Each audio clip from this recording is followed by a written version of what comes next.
یہ قادیانیت اور رفض کا جو مکسچر ہے یہ شخص، یہ جہنم کا جہنمی، اور سن رہا ہوگا تو اب میں فرق بتاتا ہوں تجھ کو کہ جو عبارت میں نے پیش کی اس میں اور ہمارے اسلاف میں یہ یکجہتی ہے۔ یہ شخص اول تاخر فتنہ ہے اور کوئی اس کی علمی حیثیت نہیں، کوئی ایک موضوع یہ سلیکٹ کر لے، جتنا کچھ اس کو آتا ہے صرف اس میں سے ایک موضوع، اور کسی کوٹ میں آ جائے، کسی چینل پہ آ جائے، اگر یہ 10 منٹ بھی چل سکے تو پھر یہ دنیا کہے کہ اس کو کچھ آتا ہے۔ اور جو تم کہتے ہو کہ میں کیس لے کر آؤں گا، میں کیس فائل کروں گا، تو میں کہتا ہوں اگر تجھ میں ذرہ بھر بھی رتی ہے کوئی غیرت کی تو کل کیس کرو۔ تم جس عدالت میں جاؤ گے میں اس عدالت میں تجھے اور تیرے سارے سورماؤں کو الٹا کر کے دکھاؤں گا۔ میں نے اپنے ایک پہلے درس کے اندر اس چیز کو واضح کیا، اس پر سب سے زیادہ تکلیف روافض کے ہی ایجنٹ کو ہوئی، چونکہ ان لوگوں نے تھوک سے شریعت کے خلاف احکام دینے کا نظریہ رکھا ہوا ہے۔ اس بنیاد پر ان کی طرف سے پھر اس چیز کو ایک غلط رنگ دینے کی بھی کوشش کی گئی۔ وہ جو جہنم کا جہنمی ہے وہی وہ جو طاغوت کی سہیلی ہے اور قادیانیت کی سالی ہے، وہ رفض کا بدمانس اور قادیانیت کی وہ چھپکلی، وہ گانٹ سے پنساری بننے والے ٹولے کا ایک سرغنہ۔ تو وہ میرا کلپ جو ہے وہ لگا کے ساتھ آگے پھر کچھ بزرگوں کی جو الہامات ہیں ان کو اٹیچ کر کے کچھ لوگوں کی تقریر لگا کے کہ پھر یہ دیکھو پھر تو اب یہ سارے پھر کافر ہو گئے، یہ سارے اس طرح ہو گئے، اور ساتھ یہ بھی کہہ رہا تھا کہ وہ بھلا وقت تھا کہ جب مرزا قادیانی کو کافر قرار دے دیا گیا، آج کے دور میں کبھی یہ کام نہیں ہو سکتا تھا۔ تو میں قادیانیت کی اس سہیلی کو یہ کہنا چاہتا ہوں کہ تم شوق پورا کر لو، تم اپنے قادیانی ہونے کا اعلان کرو، میں تجھے کافر ثابت کرتا ہوں، یا تم قادیانیت کی طرف سے آ جاؤ کہ قادیانی کافر نہیں تھا تو میں ثابت کرتا ہوں کہ قادیانی کافر تھا اور ہے۔ اور جو تم کہتے ہو کہ میں کیس لے کر آؤں گا، میں کیس فائل کروں گا، تو میں کہتا ہوں اگر تجھ میں ذرہ بھر بھی رتی ہے کوئی غیرت کی تو کل کیس کرو۔ تم جس عدالت میں جاؤ گے میں اس عدالت میں تجھے اور تیرے سارے سورماؤں کو الٹا کر کے دکھاؤں گا۔ یعنی یہ ایک ایسا کفر کا پلندہ ہے، یہ قادیانیت اور رفض کا جو مکسچر ہے یہ شخص، یہ جہنم کا جہنمی، اور سن رہا ہوگا تو اب میں فرق بتاتا ہوں تجھ کو کہ جو عبارت میں نے پیش کی اس میں اور ہمارے اسلاف میں یہ یکجہتی ہے۔ اگر اس عبارت کا حملہ ہے تو رفض پر ہے جس کا تو گرو ہے اور تو چیلا ہے۔ اب تم اس فرق کے بعد منہ کھولنا اور بتانا مجھ کو کہ تمہاری حیثیت کیا ہے۔ یہ شخص اول تاخر فتنہ ہے اور کوئی اس کی علمی حیثیت نہیں، کوئی ایک موضوع یہ سلیکٹ کر لے، جتنا کچھ اس کو آتا ہے صرف اس میں سے ایک موضوع، اور کسی کوٹ میں آ جائے، کسی چینل پہ آ جائے، اگر یہ 10 منٹ بھی چل سکے تو پھر یہ دنیا کہے کہ اس کو کچھ آتا ہے۔ یہ تو بالکل ابو اندھیرا ہے۔ وہ ایک ابو جار ہوتا تھا نا، وہ لقب میں اس کو نہیں دیتا، لیکن یہ ابو اندھیرا کوئی حیثیت علمی ہے ہی نہیں، اور اسے یہ چاہیے کہ اپنے گھمنڈ کو دور کرنے کے لیے کبھی تو کسی طرف منہ کرے، نکلے باہر،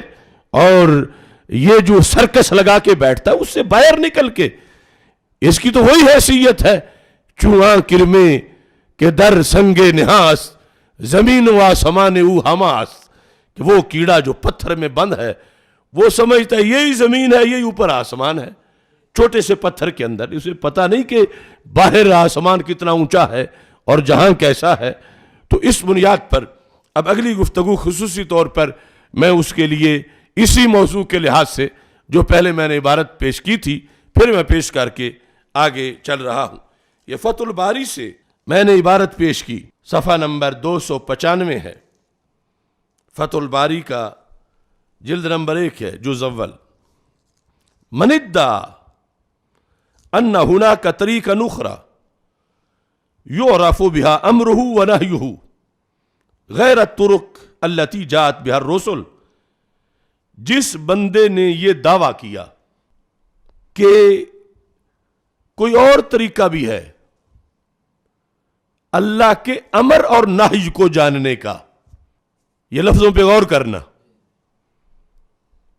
یہ اس جہل مرکب کو عبارت پڑھنے نہیں آتی، مطلب کا پتہ کیا چلے گا، اور ہم نے جو بیان کیا اس کو گڈ مڈ کر رہا۔ جس بندے نے یہ دعویٰ کیا کیا کہ سرکار دو عالم صلی اللہ علیہ وسلم کی سنت کو چھوڑ کے، قرآن کو چھوڑ کے ایک اور طریقہ بھی ہے، کس چیز کا؟ یعرف بہا امرہ ونہیہ، جس سے اللہ کا امر جانا جا سکتا ہے اور اللہ کی نہی کو پہچانا جا سکتا ہے، یعنی اللہ کے دین کو اور کسی طریقے سے، غیر الطرق التی جاءت بها الرسل، ان طریقوں سے ہٹ کے جو رسول لائے ہیں۔ جس نے یہ دعویٰ کیا کہ رسولوں کے لائے ہوئے دین، اور پھر سب سے آخر میں سرکار کا صلی اللہ علیہ وسلم، اس سے ہٹ کر رسولوں کے علاوہ اللہ سے اس کا امر اور نہی، احکام، شریعت یہ پہچانی جا سکتی ہے، تو یستغنا بہا عن الرسول، یعنی جس کی بنیاد پر رسولوں کی ضرورت ہی نہیں پہلے زمانوں میں اور پھر سب سے آخر میں سرکار کی، کہ علیحدہ کوئی اس طریقہ ہے جس کا یہ دعویٰ ہے کہ میں رب سے یوں لے لیتا ہوں امر اور نہی، فہو کافر، وہ بندہ کافر ہے۔ اب یہ سارا مضمون ہے ختم نبوت کا، جو میں کہہ رہا ہوں کہ مضامین ختم نبوت سب بیان ہونے چاہیے، کہ دین بچتا نہیں، پیچھے دین کی ویلیو نہیں بچتی۔ آج کوئی یہ کہے کہ اللہ سے ڈائریکٹ میرا رابطہ ہے، نماز کتنی پڑھنی ہے، کتنی نہیں پڑھنی، روزہ رکھنا ہے نہیں رکھنا، شریعت کیا ہونی چاہیے، یہ میں سرکار دو عالم صلی اللہ علیہ وسلم سے ہٹ کر امر و نہی میں اللہ سے پوچھ لیتا ہوں، جس نے یہ دعویٰ کیا فَهُوَ كَافِرٌ يُقْتَلُ، اسے قتل کیا جائے گا، وَلَا يُسْتَتَابُ، اس سے توبہ نہیں کروائی جائے گی، یعنی اتنا شدید قسم کا کافر ہے، لا یستتاب، اس سے توبہ نہیں کروائی جائے گی۔ وَهِيَ دَعْوَى تَسْتَلْزِمُ إِثْبَاتَ نُبُوَّةٍ بَعْدَ نَبِيِّنَا، یہ اتنا کہنا جو لفظ میں نے بولے کہ سرکار دو عالم صلی اللہ علیہ وسلم سے ہٹ کر علیحدہ کوئی طریقہ ہے اللہ کے امر و نہی معلوم کرنے کا، جو یہ دعویٰ کر رہا ہے، یہ دعویٰ امام ابن حجر اسقلانی یہاں لکھ رہے ہیں کہ یہ دعویٰ ہے نبوت کا، یہ کہنا یہ دعویٰ نبوت ہے، اگرچہ وہ یہ نہیں کہہ رہا کہ میں نبی ہوں، لیکن جب یہ لفظ بول رہا ہے تو پھر یہ سیم لفظ ہیں، یعنی نبی ہونے کا دعویٰ کرنا یا یہ کہنا جو لفظ یہ عبارت یہاں لکھی ہوئی ہے، وَهِيَ دَعْوَى تَسْتَلْزِمُ إِثْبَاتَ نُبُوَّةٍ بَعْدَ نَبِيِّنَا لِأَنَّ مَنْ قَالَ إِنَّهُ يَأْخُذُ عَنْ قَلْبِهِ لِأَنَّ الَّذِي يَقَعُ فِيهِ هُوَ حُكْمُ اللَّهِ، کہ جو یہ کہتا ہے کہ میں تو اپنے دل سے ہی معلوم کر لیتا ہوں کہ میرے دل میں اللہ کا حکم آ جاتا ہے، وَأَنَّهُ يَعْمَلُ بِمُقْتَضَاهُ، اور میں اسی کے تقاضے کے مطابق پھر عمل کرتا ہوں، مِنْ غَيْرِ حَاجَةٍ مِنْهُ إِلَىٰ كِتَابٍ وَلَا سُنَّةٍ، مجھے نہ کتاب کی ضرورت ہے نہ مجھے سنت کی ضرورت ہے، میرا دل میں سب کچھ ہے، میں اللہ سے لے لیتا ہوں۔ فَقَدْ أَثْبَتَ لِنَفْسِهِ خَاصَّةً النُّبُوَّةِ، تو اس بندے نے ان لفظوں سے اپنے لیے خاص ہے نبوت ثابت کیا۔ یہ عبارت ہم نے پیش کی جس سے سب سے بڑی ضرب رفض پہ لگتی ہے کہ جنہوں نے گلی گلی میں ایسے لوگ بٹھائے ہوئے ہیں وہ ایک مرزا ملعون دجال، اور دوسری طرف ان لوگوں کا یہ حال، یہ پورے خستہ حال. یعنی صرف پھر اماموں تک کی انہوں نے نبوت کو نہیں رکھا ہوا، انہوں نے کئی دھونی سرکار بنائے ہوئے ہیں جو یہ لفظ بولتے ہیں، اور اس لفظ کے بولنے والا وہ کسی مسلک کا ہو. ہم ختم نبوت کے وفادار ہیں اور مسلک ختم نبوت کے لیے ہے. اور اگر کوئی شخص جو ہے وہ ایسی بات کرتا ہے تو ہم اس کو یہ دیکھیں گے کہ یہ گڑبڑ کس حقیقت کے خلاف کر رہا ہے. اگر کوئی سرکار کی ختم نبوت کا وفادار نہیں تو ہمارا کیا لگتا ہے، وہ کوئی بھی ہو. تو اس بنیاد پر یہ حقیقت ہم نے واضح کی، اور جو معاشرے کے اندر خرابیاں ہیں اس کو دور کرنے کے لیے کہ اگر کوئی تصوف کے نام پر ایسا دھندا کر رہا ہے کہیں، تو وہ بھی یہ سن لے کہ یہ بات چھوٹی بات نہیں ہے کہ قرآن و سنت کو چھوڑ کر جو اپنے طور پر اللہ سے احکام لینے اور اس طرح کی دعوے جو ہیں، یہ کتنا سخت دعویٰ ہے اور اس پر کتنے بڑے اثرات جو ہے وہ مرتب ہوتے ہیں. اب یہاں پر یہ چیز جو ہے وہ بیان کی گئی. اس بے وقوف کھتری نے اس کے ساتھ وہ جو بزرگوں کے الہامات ہیں ان کو اٹیچ کر کے کہ دیکھو 11ویں والے پیر پھر یہ کہہ رہے ہیں، پھر ان پہ فتویٰ لگ گیا، پھر داتا صاحب پہ لگ گیا، پھر فلاں پہ لگ گیا. اے خبیث، ان میں سے کسی پہ نہیں لگا ہے تو تیرے حفظ کے سارے دھندوں پہ لگا ہے. اگر تو لا سکتا ہے تو لگا کسی پہ. ہم دفاع کریں گے کہ الہام اور چیز ہے اور دعوی نبوت اور چیز ہے. ان دونوں میں بڑا فرق ہے کہ جو دعوی نبوت تھا اسے چھپانے کے لیے تو نے الہام اور دعوی نبوت کو مکس کر کے بیان کرنا شروع کر دیا. یعنی اپنے ان گروہوں کے اس کفر کو دھونے کے لیے اور چھپانے کے لیے یہ کام شروع کر دیا کہ الہام اور اس کو اکٹھا کر کے بتا دیا جائے. اب فرق اس کا دیکھیے، یہاں پر یہ الحدیقۃ الندیہ شرح الطریقۃ المحمدیہ، اس کی جلد نمبر 1 ہے. طریقہ محمدیہ میں امام زین الدین انہوں نے یہاں پر بحث کی کہ الہام اور نبوت میں فرق کیا ہے. پھر انہوں نے یہ بھی واضح کر دیا کہ ایک ہے نبی کا الہام، ایک ہے ولی کا الہام. ان دونوں میں زمین و آسمان کا فرق ہے. نبی کے الہام کا مطلب اور ہے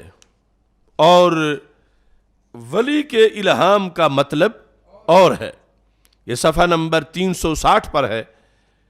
ابھی صرف جو ہے وہ الطریقۃ المحمدیہ کا متن تمہارے سامنے پیش کر رہا ہوں. وَقَدْ صَرَّحَ الْعُلَمَاءُ بِأَنَّ الْإِلْهَامَ لَيْسَ مِنْ أَسْبَابِ الْمَعْرِفَةِ بِالْأَحْكَامِ. یہ ہے ہمارا دین کہ الہام جو ہے وہ احکام کی معرفت کا سبب نہیں ہے. الہام کس کا؟ ولی کا. جو نبی کا الہام ہے وہ تو یقیناً معرفت احکام کا سبب ہے. یعنی احکام جاننا کہ نمازیں کتنی ہیں، روزے کتنے ہیں، کیا ہے شریعت کے لحاظ سے. انہوں نے یہاں پر یہ واضح طور پر لکھا کہ ان الہام النبی وحی، نبی کا الہام جو ہے وہ وحی ہے. نبی کا الہام اور غیر نبی کا الہام وحی نہیں ہے. نبی کا الہام وحی ہے اور غیر نبی کا الہام وحی نہیں ہے. یہ ہمارا مسلک ہے، یہ ہمارا مذہب ہے، یہ ہمارا دین ہے. اب نبی کا جو الہام ہے وہ ان کو خواب آتا ہے، ان کو الہام ہوتا ہے، ان کے دل میں چیز آ جاتی ہے تو وہ سب شریعت ہوتی ہے، اس پہ عمل کرنا لازم ہوتا ہے امت کے لیے. مگر غیر نبی کا الہام جو ہے وہ احکام شریعت کی معرفت کا سبب، احکام شریعت کی معرفت کا سبب نہیں ہے. اب دیکھیں